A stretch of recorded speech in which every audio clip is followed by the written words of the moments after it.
શું તમારું બાળક પણ બોટલથી દૂધ પીવે છે? તો સાવધાન થઈ જજો.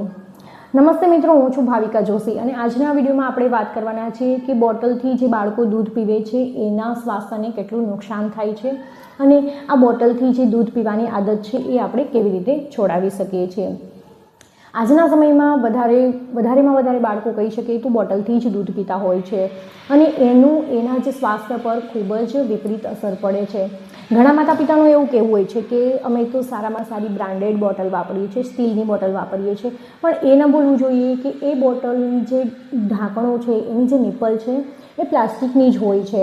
ભલે એ બોટલ સ્ટીલની હોય, પરંતુ પ્લાસ્ટિક ગમે તેવું બ્રાન્ડેડ હોય એ નુકસાન જ કરે છે. એક રીતે જોઈએ તો કે જે માતા પોતાના બાળકને બોટલથી દૂધ પાય છે એ પ્લાસ્ટિકના રૂપે એક પ્રકારનું ઝેર પોતાના બાળકને આપી રહ્યું છે. તો કોઈ પણ માતા પિતા એવું નહીં ઈચ્છે કે એના બાળકોના સ્વાસ્થ્યને નુકસાન થાય.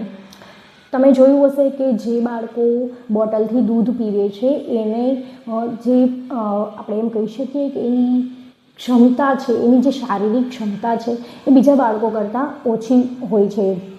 એટલે કે વારંવાર એ બીમાર પડી જાય છે, ઝાડા ઉલટી થઈ જાય છે, પેટનું ઇન્ફેક્શન થઈ જાય છે, એની રોગ પ્રતિકારક શક્તિ ઓછી હોય છે. તો આ બધું શેના કારણે થાય છે? માત્ર ને માત્ર એ જે પ્લાસ્ટિકની બોટલથી દૂધ પીવે છે એના કારણે. તો અહીં આપણે ઘણા વાલીઓને એવો પ્રશ્ન હોય છે કે બાળકને આદત પડી ગઈ છે હવે બોટલથી દૂધ પીવાની, તો એ આદત કેવી રીતે છોડાવવી જોઈએ? એના વગર એને ચાલતું નથી.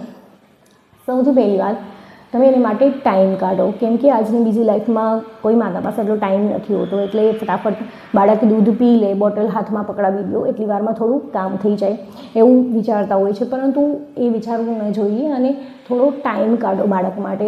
એની સ્ટીલની ચમચી અને વાટકીથી દૂધ પાવો.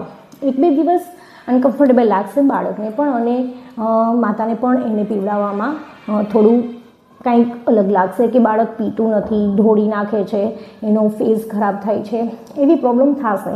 પણ 1-2 દિવસ લાગશે, એ પછી બાળકને પણ આદત પડી જશે અને એ બોટલની જે એની ટેવ છે એ પણ છૂટી જશે.